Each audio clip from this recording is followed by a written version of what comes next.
नमस्कार दोस्तों, आज मैं आपको सुनाने जा रही हूँ एक नई कहानी। गरीबी। पुराने साधारण कपड़े पहने एक महिला ने एक फैंसी रेस्टोरेंट में प्रवेश किया। सभी ग्राहक जो पहले से वहां बैठे थे उसे तिरस्कार भरी दृष्टि से देखते हैं। वह महिला फटी पुरानी ड्रेस पहने हुए थी और देखने में गरीब लग रही थी। परिचारिका तुरंत उसके पास दौड़ी। उसने यहाँ तक कि अपनी घृणा को छिपाने की कोशिश भी नहीं की। वो बोली, मैडम, आप शायद गलत जगह चली आई हैं। वह बस इतना चाहती थी कि जल्दी से इस बिन बुलाए मेहमान से छुटकारा मिल जाए। महिला ने घबराते हुए उसकी ओर देखा और पूछा कि क्या यह ताज़ा भोजनालय है? डाइनिंग हॉल में मौजूद लोग कानाफूसी करने लगे। उनमें से कुछ ठहाके लगाने लगे। परिचारिका ने दयनीय दृष्टि से महिला की ओर देखा और बोली, आप सही कह रही हो, यह है तो, पर आप क्या चाहती हो मैडम? व्यवस्थापक को बुलाओ। असंतुष्ट ग्राहकों में से एक चिल्लाया। मैंने यहाँ पहले से एक टेबल इसलिए नहीं बुक करवाई है कि कोई भिखारी मुझे खाते हुए देखे। महिला ने अपना सिर नीचे कर लिया और धीरे से बोली, मैं तुम्हारा ज़्यादा समय नहीं लूँगी बेटा। मेरा केवल एक अनुरोध है कि आप इस तरह आइए। परिचारिका ने अनिच्छा से बुजुर्ग महिला को अंदर आमंत्रित किया। वो बस किसी तरह उसे बाकी ग्राहकों की नज़रों से दूर ले जाना चाहती थी। अगर मैं तुम्हारी जगह होती तो मैं सिक्योरिटी को बुलाकर उसे बाहर का रास्ता दिखाती। आपने देखा कि कैसे उससे बदबू आ रही है। वह एक बुरा सपना है। ये सब बोलकर वहाँ बैठे लोगों ने अपनी भावनाओं को बिल्कुल छुपाया नहीं। महिला मिठाइयों के शोकेस में गई और काफ़ी देर तक उसे देखती रही। वेटर उसे देखकर हंस रहे हैं। वह कह रहे थे, अगर वह यहाँ मुफ्त में खाने की उम्मीद करती है तो उसे कुछ नहीं मिलने वाला है।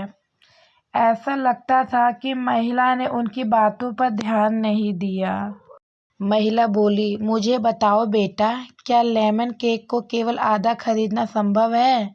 इसकी लागत क्या है? मेरे पास 10-10 की 17 नोट है। उसने हाथ में कुछ मुड़े टुड़े पुराने नोट दिखाते हुए पूछा। वेटर्स ने बामुश्किल हंसी रोकी। मैडम, मुझे नहीं लगता कि आपके पास इस केक के एक टुकड़े के लिए भी पर्याप्त पैसा है। यह केवल केक नहीं है, बल्कि हमारे महाराज शेफ द्वारा किया गया कला का काम है। इसके अलावा हम इसे आधे में नहीं बेचते हैं। गरीब महिला शर्मसार हो गई। उसे ऐसा लगा कि उसके अंदर कुछ टूट गया हो। धीरे धीरे वह निराश कदमों से चलते हुए बाहर निकलने लगी। अचानक उसे रेस्टोरेंट के कोने में अपनी पत्नी के बगल में बैठे सैन्य वर्दी पहने एक व्यक्ति ने बुलाया। मैडम, कृपया यहाँ आओ, आप बहुत निराश लग रही हैं। कुछ हुआ है? उसने चेहरे पर मुस्कान के साथ पूछा। मेरी बेटी, वह बहुत बीमार थी। जब वह बच्ची थी तो हम इस रेस्टोरेंट के पास से गुजरते थे और वह काफ़ी देर तक दुकान की खिड़कियों को देखती रहती थी। हमने एक दिन यहाँ लेमन केक खाने का सपना देखा, लेकिन फिर वह बीमार हो गई। मेरे पति चले गए और हम दोनों का पेट पालने के लिए मुझे नौकरी करनी पड़ी। मेरे पास इलाज जारी रखने के लिए पैसे नहीं हैं, इसलिए अब मैं उसके लिए कुछ भी नहीं कर पा रही हूँ। तो मैंने सोचा कम से कम उसे ये केक ही दिला दूँ, लेकिन मेरे पास केवल 10 की ये 17 नोट हैं। इतना कहते हुए उसकी आंखों से आंसू बह निकले। बिना किसी हिचकिचाहट के उस फौजी ने वेटर को बुलाया और उसे अपने खर्च पर महिला के लिए एक पूरा लेमन केक पैक करने को कहा। उन्होंने महिला से कहा, आज 17 साल हो गए हैं जब हमने अपने बेटे लक्ष्य को खोया था।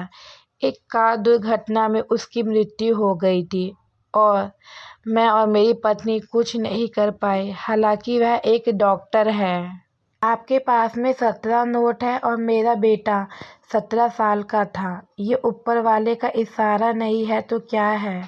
फौजी की पत्नी ने गरीब महिला को अपना बिजनेस कार्ड दिया और बेटी के इलाज में मदद करने का वादा किया। जब वेटर महिला के लिए लेमन केक लेकर आया तो महिला के चेहरे पर एक कृतज्ञ मुस्कान आ गई। उसने फौजी और उसकी पत्नी को धन्यवाद दिया और वहां से चली गई। इस घटना के बाद रेस्टोरेंट में सब खामोश थे। सभी को उस फौजी ने एहसास दिला दिया था कि पैसों से भले ही वो महिला गरीब थी, लेकिन वहां बैठे सभी लोग विचारों से और दिल के गरीब थे, सिवा उस फौजी दंपति के। अब वहां किसी को भी हंसने का मन नहीं कर रहा था। तो दोस्तों, आपको मेरी ये स्टोरी कैसी लगी कमेंट में ज़रूर बताएं। अगर आप मेरे चैनल पे नए हैं तो चैनल को सब्सक्राइब करें, लाइक करें। आगे आपको ऐसी और स्टोरी सुनने को मिलती रहेगी। धन्यवाद।